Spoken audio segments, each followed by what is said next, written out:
Hello, അസ്സലാമു അലൈക്കും. എൻ്റെ പേര് ഫസ്ന. എൻ്റെ പേര് അജ്മൽ എന്നാണ്. എൻ്റെ വീട് കൊല്ലം ജില്ലയിലെ പത്തനാപുരം എന്ന് പറഞ്ഞ സ്ഥലത്താണ്. പ്രോപ്പർ പത്തനാപുരം അല്ല, പത്തനാപുരത്ത് നിന്ന് കുറച്ചും കൂടി ഉള്ളിലേക്കാണ്. ഞാൻ മലപ്പുറം ജില്ലയിൽ തിരൂര് ചമ്പ്രോട്ടം പാലം പൊന്നാനി ഒക്കെ അറിഞ്ഞായിരിക്കുന്നു. അതിൻ്റെ അടുത്താണ് എൻ്റെ വീട്. ഞങ്ങൾ ഇൻസ്റ്റാഗ്രാമിൽ കുറച്ച് കപ്പിൾ വീഡിയോസ് ഒക്കെ അപ്ലോഡ് ചെയ്തിരുന്നു. അപ്പോൾ നമ്മൾ സ്റ്റോറിയിൽ Q&A എന്ന് പറഞ്ഞ് വെച്ചിട്ടുണ്ടായിരുന്നു. അപ്പം കുറച്ച് പേര് കുറച്ച് അടിപൊളി ക്വസ്റ്റ്യൻസ് ഒക്കെ ഇട്ടിട്ടുണ്ട്. അപ്പോൾ നമ്മൾ ആ ക്വസ്റ്റ്യൻസിനൊക്കെ ആൻസർ ചെയ്യാമെന്ന് വിചാരിച്ചു. ഫസ്റ്റത്തെ ക്വസ്റ്റ്യൻ ലവ് സ്റ്റോറിയാണ്. അപ്പോൾ ഇത് അജിക്ക് പറയും. അജിക്ക ഈ പറഞ്ഞു നിങ്ങൾ പറയ്. അല്ല, ഈ പറഞ്ഞു നിങ്ങൾ പറയ്. ഈ തുടങ്ങിയ. ഓക്കെ ഞാൻ പറയാം. എന്റെ പൊന്നാര മക്കളെ, ഞങ്ങൾ ലവ് മാരേജ് ഒന്നല്ല, പക്ക അറേഞ്ച് മാരേജ് ആണ്. പ്രേമിച്ച് കല്യാണം കഴിക്കാനാണെങ്കിൽ നാട്ടിലെ വേറെ പെണ്ണുങ്ങൾ ഇട്ടായിട്ടല്ലേ. ഓ, എന്ന് വെച്ചിട്ട് മോൻ പ്രേമിക്കായിരുന്നിട്ടൊന്നുമില്ലല്ലോ.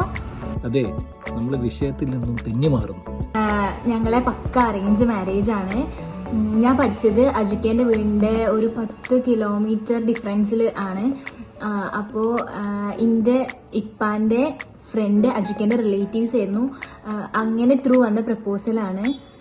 അങ്ങനെ കല്യാണമൊക്കെ സെറ്റായി. മെയിനായിട്ട് എന്തോ പ്രശ്നം എന്ന് പറഞ്ഞു കഴിഞ്ഞാൽ ഇവള് പഠിച്ചത് എൻ്റെ വീടിൻ്റെ അടുത്ത് നിന്ന് ഒരു 10 കിലോമീറ്റർ അപ്പുറമല്ലേ. ഞാനൊക്കെ കല്യാണം പറയുമ്പോൾ ഒക്കെ അവിടെ ഇവിടുന്നാണ് ഇവിടുന്ന് പെണ്ണെന്ന് ചോദിക്കുമ്പോൾ ഞാൻ പറയും ഇങ്ങനെ കൊല്ലം പത്തനംതിട്ട ബോർഡർ നിന്നാണെന്ന് പറയുമ്പോൾ എല്ലാവരും പ്രേമാണല്ലേ, അല്ലെങ്കിൽ ഇൻസ്റ്റന്ന് കണ്ടാണല്ലേ.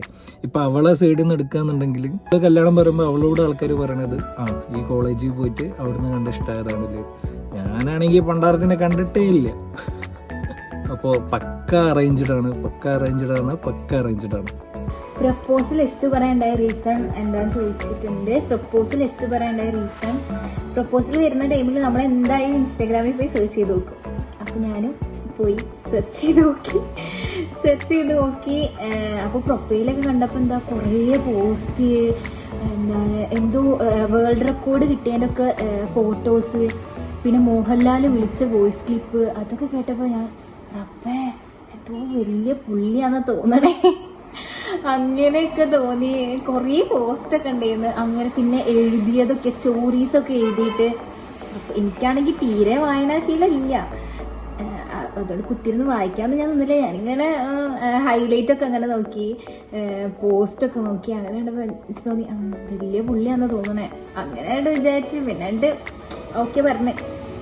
പിന്നെ വേറൊരു സംഭവം ഉണ്ട് കേട്ടോ, ഇതുവരെ ആരോടും പറഞ്ഞിട്ടില്ല, എനിക്കും ഇവൾക്കും അല്ലാതെ വേറെ ആർക്കും അറിയില്ല. എന്താ സംഭവം എന്ന് പറഞ്ഞു കഴിഞ്ഞാൽ വീട്ടിലിങ്ങനെ പ്രപ്പോസൽ വന്നു. ഓക്കെ, കൊല്ലത്തുനിന്നാണ്, അങ്ങനെയാണെന്നൊക്കെ പറഞ്ഞു. ആളെങ്ങനെയാണ് എന്താണെന്നൊന്നും അറിയില്ലല്ലോ നമുക്ക്. ഫോട്ടോ കണ്ട് ഓക്കെ, ഫോട്ടോ കണ്ട് കുഴപ്പമില്ല, നല്ല ഡ്രസ്സുള്ള കുട്ടി, അവൾക്ക് അങ്ങനെ തന്നെ ആയിരിക്കും. അപ്പം അങ്ങനെ വിചാരിച്ചിരിക്കുമ്പോഴാണ് അന്ന് എൻ്റെ അക്കൗണ്ട് പ്രൈവറ്റ് അക്കൗണ്ടാണ്. എനിക്ക് ഫസ്ന ഫൈസൽ എന്ന് പറഞ്ഞ ഒരു അക്കൗണ്ടിൽ നിന്ന് എനിക്ക് ഒരു റിക്വസ്റ്റ് വന്നു. അപ്പോൾ എനിക്ക് മനസ്സിലായി ഇതന്നെ ആളാണ്. DP ഒന്ന് വേറെ എന്തോ ആയിരുന്നു. ഞാനത് അക്സെപ്റ്റ് ചെയ്തു. കുറച്ച് കഴിയുമ്പോൾ എൻ്റെ എല്ലാ പോസ്റ്റിനും ഇങ്ങനെ ലൈക്ക് അടിക്കുന്നുണ്ട്. ഞാൻ അങ്ങോട്ട് മെസ്സേജ് അയച്ചു, കാരണം അവളെന്തായാലും ഇങ്ങോട്ട് മെസ്സേജ് അയക്കൂല. അപ്പോൾ ഞാൻ കയറി സലാം പറഞ്ഞു, അങ്ങനെ സംസാരിച്ചു. അറേഞ്ച്ഡ് മാരേജ് ആണെങ്കിൽ തന്നെ ഇത് മാരേജിലേക്ക് എത്തിച്ചത് ഞങ്ങൾ രണ്ടാളും കൂടിയാണ്. കാരണം എൻ്റെ വീട്ടുകാർ അവളെ ഫസ്റ്റ് ആയിട്ട് കാണാൻ പോണതിന് മുന്നേ തന്നെ ഞങ്ങൾ ഇതേപോലെ ചാറ്റിങ്ങും കാര്യങ്ങളെല്ലാം തുടങ്ങിയിരുന്നു. അങ്ങനെ ഉപ്പ കാണാൻ പോണ അന്നും ഞങ്ങൾ ചാറ്റ് ചെയ്യുന്നുണ്ട്. അപ്പോൾ ഉപ്പ കാണാൻ പോണ അന്നും ഇവിടെ എനിക്ക് മെസ്സേജ് ചോദിക്കാം, അജുക്ക ഉപ്പാക്ക് എന്നെ ഇഷ്ടാവൂലേ, എൻ്റെ വീട്ടുകാർക്ക് ഇഷ്ടം. അപ്പോൾ പറഞ്ഞാൽ ഇല്ലടി, അവർക്കൊക്കെ ഇഷ്ടമോ, കുഴപ്പമൊന്നുമില്ല. പ്ലാൻ ചെയ്ത് അങ്ങനെ ഇപ്പോൾ പറഞ്ഞു, ഈ അജ്മലിനെ കണ്ടിട്ടില്ലല്ലോ, ഞാൻ അജ്മലിനെ വീഡിയോ കോൾ ചെയ്ത് തരാൻ പറഞ്ഞിട്ട് അവിടെ ചെന്നെ വിളിച്ചു. ഭയങ്കര രസമായിരുന്നു ഫസ്റ്റത്തെ വീഡിയോ കോൾ. രണ്ടാളും നിന്ന് ചിരിക്കുക, കാരണം അവർക്കറിയില്ലല്ലോ ഞങ്ങൾ മുന്നേ സംസാരിച്ചിട്ടുണ്ട്, ഞങ്ങൾ മുന്നേ ചാറ്റ് ചെയ്തിട്ടുണ്ടോന്നൊന്നും അറിയില്ലല്ലോ. അടുത്ത ക്വസ്റ്റ്യൻ ഫസ്റ്റ് മീറ്റിനെ കുറിച്ചിട്ടാണ്. അന്ന് എനിക്ക് തീരെ കോൺഫിഡൻസ് ഇല്ലാതെ കാണൂലേ, അതൊക്കെ അങ്ങനെ ഇരുന്നു. കാരണം എൻ്റെ വീട്ടിൽ വെച്ചിട്ട് ആയിരുന്നില്ല ഫസ്റ്റ് മീറ്റ്. നമ്മളെ ഒരു പെണ്ണ് കാണാന്നൊക്കെ പറയാം. പ്രപ്പോസൽ കൊണ്ടുവന്നെന്ന് പറഞ്ഞില്ലേ, എൻ്റെ ഇപ്പാൻ്റെ ഫ്രണ്ട് അജുക്കിൻ്റെ റിലേറ്റീവ്, അവരെ വീട്ടിൽ വെച്ചിട്ടായിരുന്നു നമ്മൾ ഫസ്റ്റ് മീറ്റ് ചെയ്തത്. അങ്ങനെ ഫസ്റ്റ് അജുക്കൊരു ഫ്ലവറൊക്കെ ആയിട്ട് ഇങ്ങോട്ട് വരുന്നുണ്ട്. എനിക്കാണെങ്കിൽ കൈയും കാലൊക്കെ വരച്ചിട്ട് ഒരു രക്ഷയില്ല. അങ്ങനെ വന്നു. ആദ്യമൊക്കെ ആദ്യമൊക്കെ നല്ല പേടിയായിരുന്നു. പിന്നെ ആരുമില്ല, ധൈര്യം തരാൻ. എൻ്റെ ഉപ്പ ഉണ്ട്, എൻ്റെ ഉമ്മ, ഫാമിലി, അങ്ങനെ ആരുമില്ല.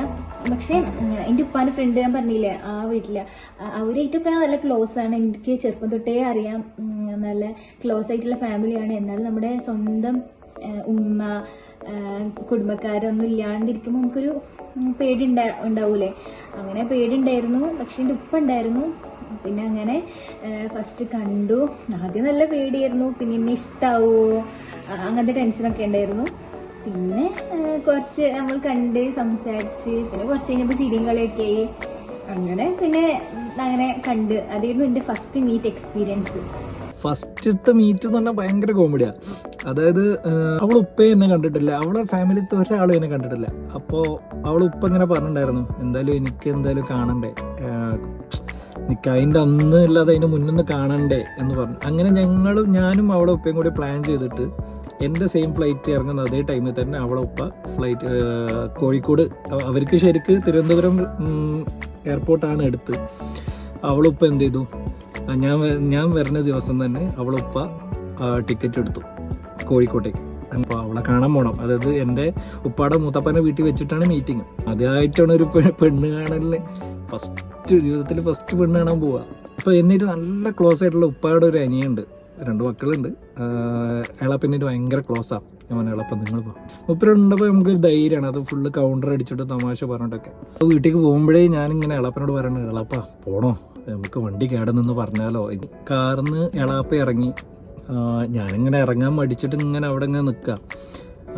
അപ്പോൾ എളാപ്പനോട് ഉറക്കൽ. അപ്പോൾ അവളെ ഉപ്പയും അവളെ വീട്ടുകാരെല്ലാം, അവളെ എന്താണ് കുടുംബക്കാരും, എൻ്റെ കുടുംബക്കാരെല്ലാവരും അവിടെ ഇങ്ങനെ നിൽക്കുന്നുണ്ട്. കാരണം ചെക്കനെ ഇറങ്ങിയിട്ടേ കാറിന്ന്, ഞാൻ ഇറങ്ങണില്ല. അങ്ങനെ എളാപ്പ ഉറക്കണ്ട് വിളിച്ച് പറഞ്ഞു, ഇത് എനിക്ക് പേടിയായിട്ട് പോയി ഇറങ്ങണില്ല. ഈ എൻ്റെ സകലമാനും അവിടെ പോയി. എളാപ്പ എന്ന് വിളിച്ചിട്ട് ഞാൻ കാറിൽ നിന്ന് ഇറങ്ങി. അങ്ങനെ അവളുപ്പാരം കണ്ട്, അവളുപ്പ എന്നിട്ട് ഭയങ്കര ക്ലോസ് ആട്ടോ. കാരണം ഇപ്പോഴായാലും ഞാൻ എന്തെങ്കിലും സങ്കടം വന്നാലും പ്രശ്നം വന്നാലും ഞാൻ അവളുപ്പാനായിട്ട് സംസാരിക്കും.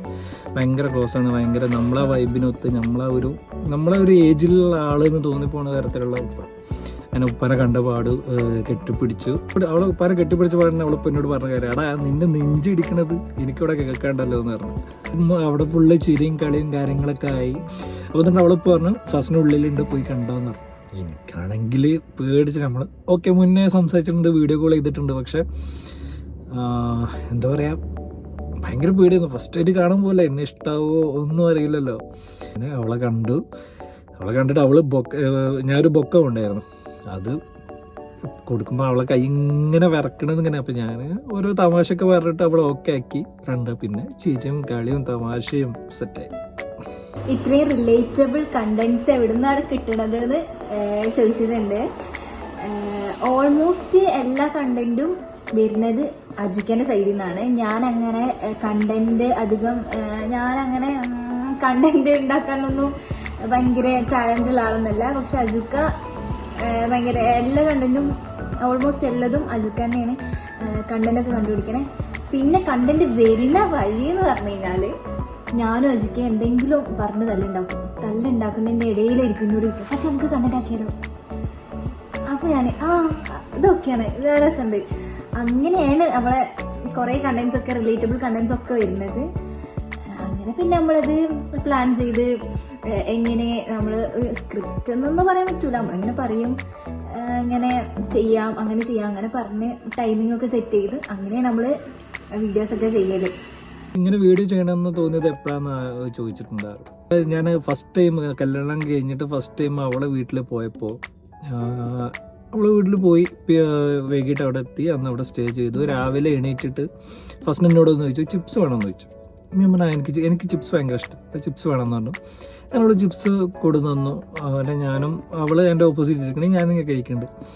അപ്പോൾ ഞാൻ ഇങ്ങനെ ചിപ്സ് ഇങ്ങനെ കഴിച്ചുകൊണ്ടിരിക്കുമ്പോഴാണ് എനിക്ക് പണ്ടത്തെ ഒരു ന്യൂസ് ഓർമ്മ വന്നത്, ഇങ്ങനെ കൊല്ലം സൈഡിൽ ചിപ്സിന് വേണ്ടിയിട്ട് ഒരു അടി നടന്നെന്നുള്ളത്. അപ്പോൾ ഞാൻ ആ ന്യൂസ് ഞാൻ എന്ത് ചെയ്തു, യൂട്യൂബിൽ ഞാൻ സെർച്ച് ചെയ്തു. ആ ന്യൂസ് ഞാൻ ഇങ്ങനെ കേട്ട് അവളിങ്ങനെ കാണിച്ചു. അപ്പോൾ അവളെ മുഖം അവളിങ്ങനെ തുറിച്ച് നോക്കണ പോലെ തോന്നുന്നു. അപ്പോൾ എനിക്ക് തോന്നി ഇതൊന്ന് വീഡിയോ എടുത്താലോ. അങ്ങനെ അപ്പോൾ വെച്ചിട്ട് 5 മിനിറ്റ് കൊണ്ട് ഉണ്ടാക്കിയ ഒരു കണ്ടന്റാണ് അത്.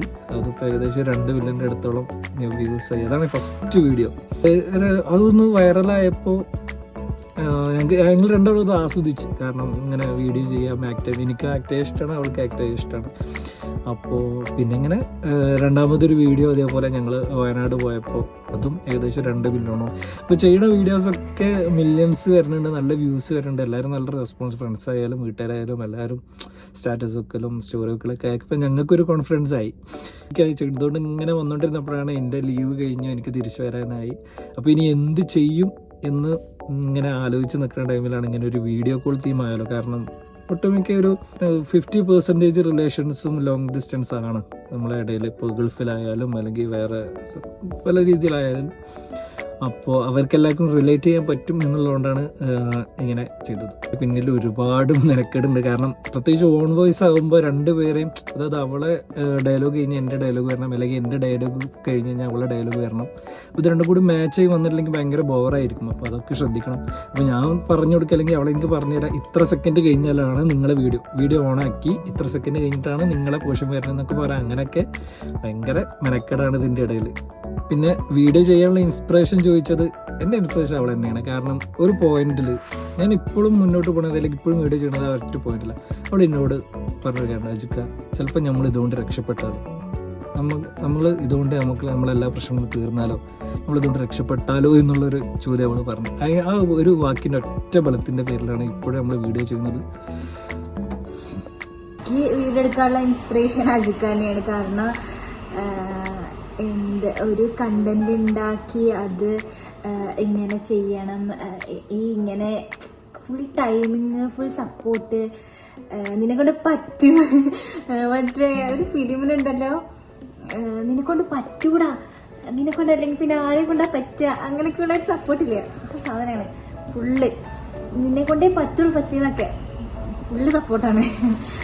അപ്പോൾ ഇൻസ്പിറേഷൻ അജിക്ക തന്നെയാണ്. പിന്നെ എനിക്ക് കുറേ കോമൺ ക്വസ്റ്റ്യൻസ് വന്നിട്ടുണ്ട്. ലൈക്ക് നിങ്ങൾ തല്ലുണ്ടാക്കുന്നത് എന്തിനാ, നിങ്ങൾ തമ്മിൽ എന്താണ് എന്തൊക്കെ കാര്യത്തിനാണ് പ്രശ്നങ്ങൾ ഉണ്ടാവണേ, പിന്നെന്താ ഗുഡ് ക്വാളിറ്റീസ് എന്താ, പാർട്ട്ണർ അജിക്കേൻ്റെ ഗുഡ് ക്വാളിറ്റീസ് എന്താ, എൻ്റെ ഗുഡ് ക്വാളിറ്റീസ് എന്താ, ബാഡ് ക്വാളിറ്റീസ് എന്താ, അങ്ങനത്തെ കോമൺ ക്വസ്റ്റ്യൻസ് ഒക്കെ കുറേ വന്നിട്ടുണ്ട്.